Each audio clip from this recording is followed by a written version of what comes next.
Good morning everyone. So today we're at a Vauxhall. It's a Vauxhall Meriva B 2010. So the problem with this car, it's a non-start. Well, it's an intermittent non-start, and we've got to the bottom of it based on parts being replaced on this, which are a common issue. So I'll show you. So as most of you would know, the most common failure on these cars are the coil packs.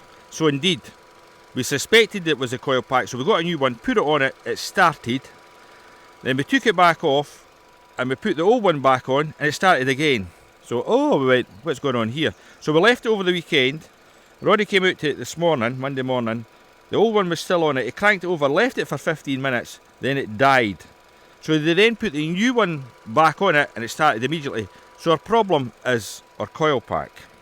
So we wanted to find out how could we prove that it was a coil pack, it's a problem. So I thought the easiest way to do it is to use the amps clamp with a little scope here. So you can see that we're on the red, I think that's a red blue wire.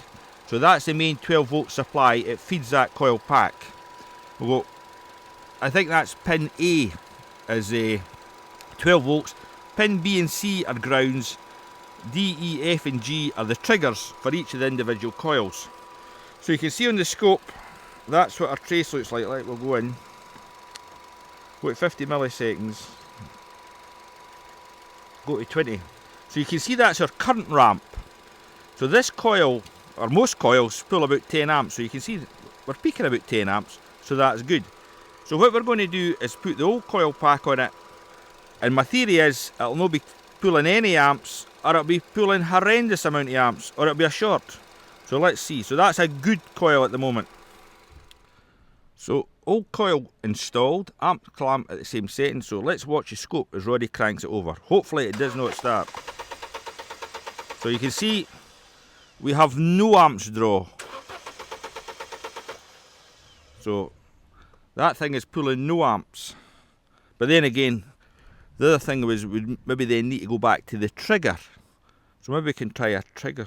We'll wait and see. But that conclusively reveals if it doesn't draw any current, it's either faulty coil or it's not getting triggered. Then again, it could be the crank sensor. We'll think. So I've decided to go into one of the trigger wires. You can see that there. It's just, I'm into, I think it's even number 2 signal. You can see it's a 5 volt square wave. So that triggers that coil for that cylinder.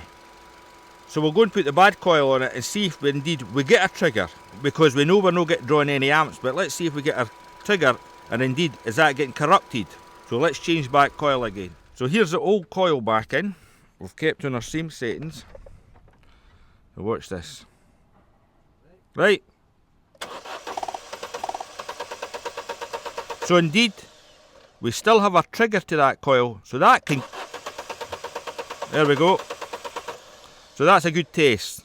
So whenever you get a faulty coil, you get the trigger, but you do not get any current draw. So that's good. So that proves that the computer's good, and indeed the crankshaft sensor's good.